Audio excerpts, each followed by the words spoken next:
Bismillahirrahmanirrahim. Assalamualaikum warahmatullahi wabarakatuh. Alhamdulillahirabbil alamin wa bihi nasta'inu ala umuri dunya waddin. Wassalatu wassalamu ala asyrafil mursalin wa ala alihi wa sahbihi wa man tabi'ahum bi ihsan ila yaumiddin. Amma ba'd. Allahumma 'allimna ma yanfa'una wanfa'na bima 'allamtana wa zidna 'ilma. Bapak-bapak, ibu, saudara-saudara kaum muslimin dan muslimat sedang jamaah salat zuhur yang dirahmati Allah Subhanahu wa taala.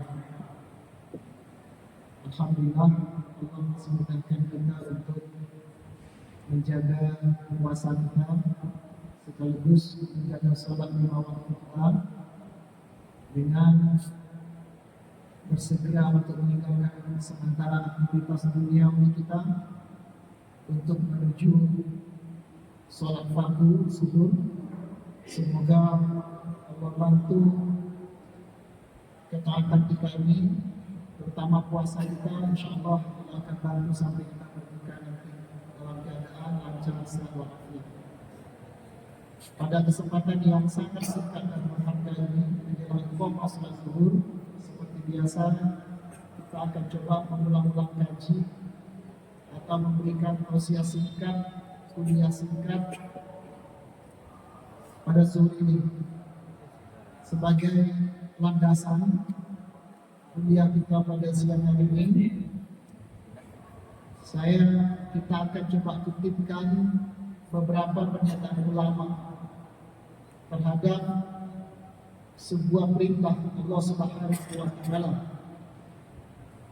Pada dasarnya Bapak Ibu sekalian, tidak ada satupun yang Allah perintahkan kepada kita kecuali di dalam itu ada keuntungan bagi kita, dan tidak ada satupun larangan yang Allah larang melalui nabinya, melalui Al-Quran dan Hadis, kecuali di dalamnya ada kemaksadatan atau kemudaratan bagi kita manusia.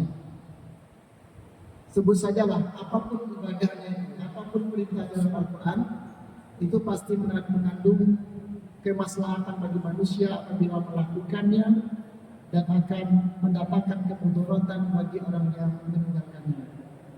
Misalnya apa yang pernah ditulis oleh Syekhul Islam Ibnu Taimiyah rahimahullah.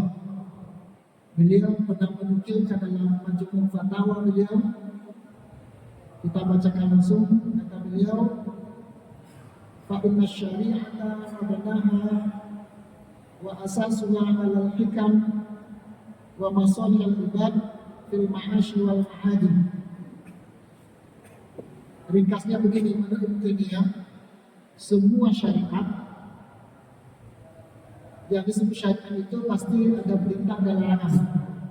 Semua syariat dibangun di atas dasar beberapa hikmah, kemudian juga beberapa manfaat, terutama untuk mendatangkan kemaslahatan manusia baik di dunia maupun di bumi kiamat. Pernyataan ini menunjukkan kepada kita, apapun perintah Allah kepada kita, itu ujung-ujungnya adalah untuk mendatangkan kemaslahatan bagi manusia. Kemudian Ibnu Qayyim al-Jauziyah juga pernah mengatakan dalam A'lamul Muwaqqi'in beliau mengatakan, Allah tidak menyuruh satu perintah kecuali dalam perintah tersebut ada kemaslahatan yang nyata ataupun tidak nyata. Apabila Allah melarang sesuatu, pasti di dalamnya ada kemaksadatan, baik bisa lihat langsung maupun tidak dilihat secara langsung.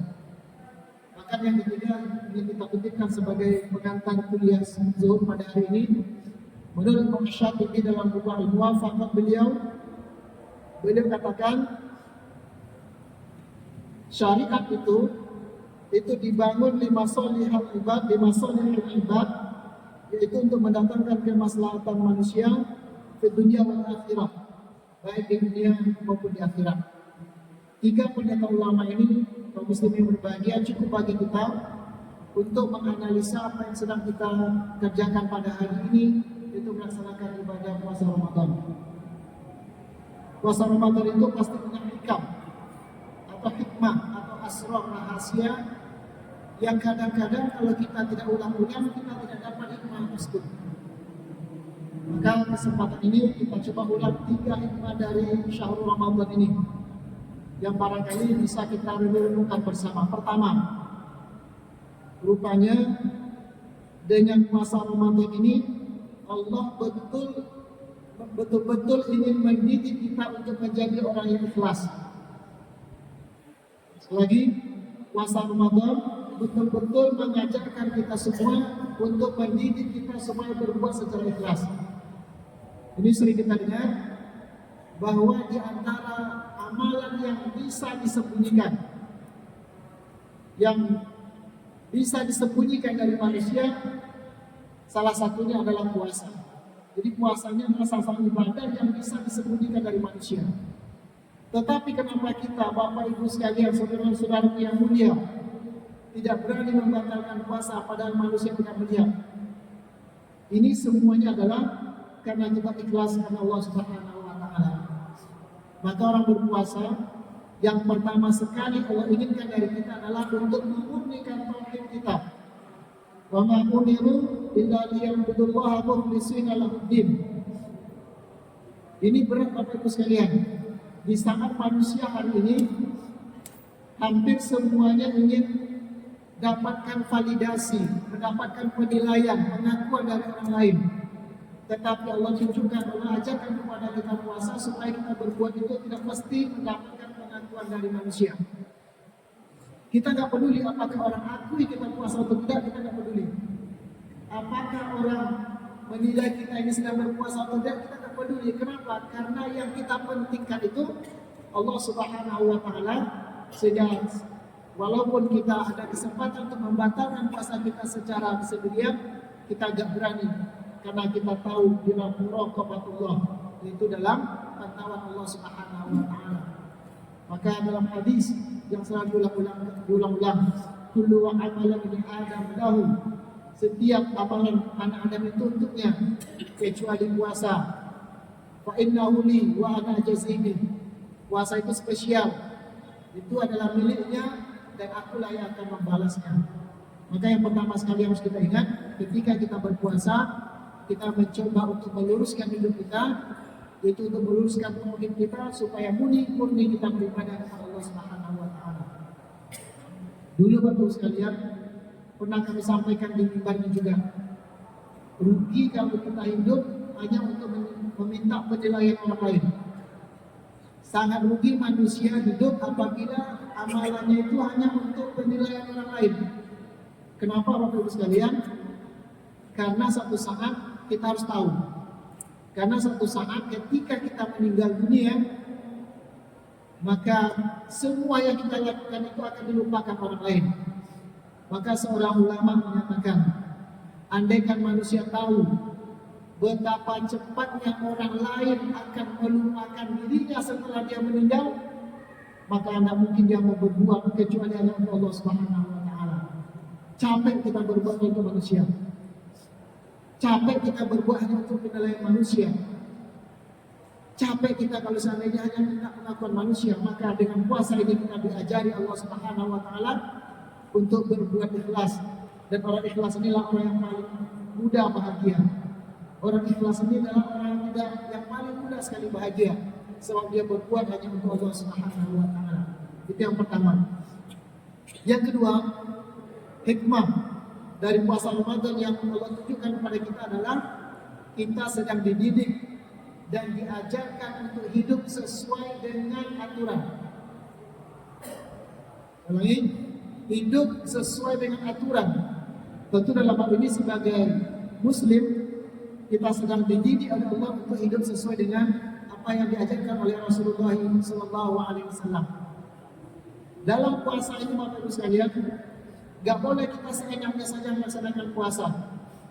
Karena Allah katakan, kulu washrabu hatta yatabayyana lakumul khaytul abyadu minal khaytil aswadi minal fajr thumma aqimus siyam minal lail. Rupanya definisi puasa itu menahan mulai dari fajar shadiq. Ketika masih waktu subuh itu mulai kita tahan sampai terbenamnya matahari. Maka selalu diingatkan, jangan Bapak Ibu berharap pahala lebih ketika azan maghrib, kita lebihkan puasa kita supaya berharap pahala kita lebih dari yang lain. Bapak sekalian, kalau itu kita buat, apa yang dapat? Justru kita mendapat dosa dari Allah Subhanahu wa taala, karena itu namanya al-wisal, itu puasa terus menerus. Maka dengan demikian kita diajarkan melalui syahrul Ramadan ini hidup disiplin, hidup berdasarkan tuntunan. Dalam ini adalah tuntunan Nabi Muhammad SAW.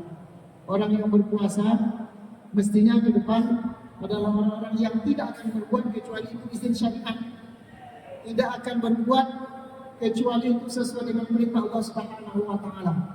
Ini yang kedua yang harus kita camkan ketika kita berpuasa. Yang pertama tadi, belajar untuk ikhlas.